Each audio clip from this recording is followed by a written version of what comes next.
Yoshlar jamiyatning asosiy kuchi va bugungi islohotlar davomchisi sanaladi. Shu bois ularning yangi tashabbusi va g'oyalarini qo'llab-quvvatlash, mavjud muammolarni o'rganib ijobiy yechim topish ayni islohotlarimizda ustuvorlik kasb etgan.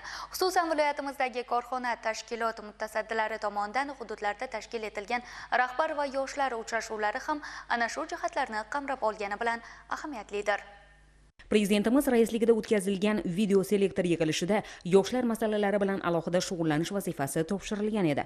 Mazkur vazifalar ijrosini ta'minlash maqsadida bugun Qiziltepa tumani hokimi hududidagi 5-son jazoni ijro etish koloniyasida jazo muddatini o'tayotgan yoshlar bilan uchrashdi. Uchrashuv yoshlarning huquq va manfaatlarini himoya qilish, ularni demokratik tamoyillar, milliy va umuminsoniy qadriyatlar asosida qayta tarbiyalanib, kasb-hunar o'rganib, ozodlikka chiqib jamiyatga o'z o'rinlarini topishlariga ko'maklashish maqsadini qamrab oldi. Muloqotlarda mamlakatimizda yoshlar uchun ko'plab imkoniyatlar yaratilayotganligi va eng quvonarlisi bu imkoniyatlarning ko'lami kun sayin kengayib borayotganligi. Undan oqilona foydalanishga intilayotgan yoshlarni qo'llab-quvvatlash esa davlat siyosati darajasiga ko'tarilganligi alohida ta'kidlandi.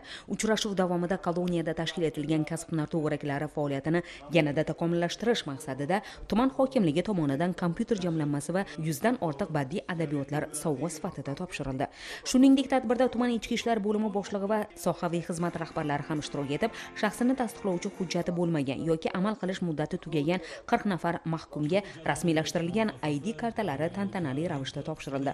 Uchrashuv davomida yoshlarning mavjud muammolari tinglanib, ularni bartaraf etish bo'yicha tegishli choralar belgilandi. Bundan tashqari, tuman mas'ul rahbarlari koloniya, kasb-hunar va xorijiy tillar to'garaklarida olib borilayotgan ta'lim jarayonlari bilan yaqindan tanishdi va kutubxonada bo'lib o'tgan kitobxon mahkumlar bilan suhbatlashishdi.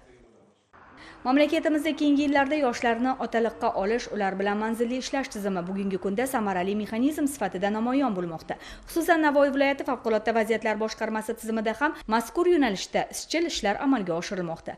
Tizimga biriktirilgan otaliqqa olingan yoshlar bilan muntazam uchrashuvlar o'tkazilib, ularning hayot tarzi, muammolari, qiziqishlari va kelajak rejalari o'rganib borilyapti. Jumladan, Qiziltepa favqulodda vaziyatlar boshqarmasi va uning hududiy bo'linmalari rahbariyati tomonidan biriktirilgan yoshlar bilan doimiy muloqot yo'lga qo'yilgan. Xususan, Qiziltepa tumanidagi Uzilishkent mahalla fuqarolar yig'ini mas'ullari ishtirokida yoshlar xonadoniga tashrif buyurilib, ularga avval taqdim etilgan qurilish va ta'mirlash ishlariga zarur asbob-uskunalardan qay darajada foydalanilayotganligi o'rganildi. Shu bilan birga ularga yana qanday amaliy ko'mak kerakligi yuzasidan suhbatlar o'tkazildi. Mavjud muammolar yechimiga doir zaruriy vazifalar belgilandi.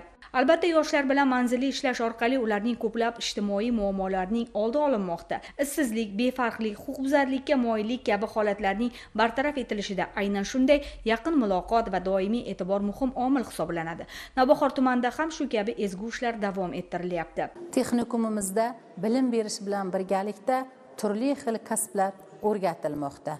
Mana shu imkoniyatlardan, shart-sharoitlardan unumli foydalanish maqsadida o'quvchilar bilan yakka tartibda suhbatlashish, o'quvchilar bilan davra suhbatlari, ochiq muloqotlar hamda rahbar va yoshlar uchrashuvlari o'tkazilmoqda. Bundan tashqari, bizning texnikumimizda sport to'garaklari ham yo'lga qo'yilgan.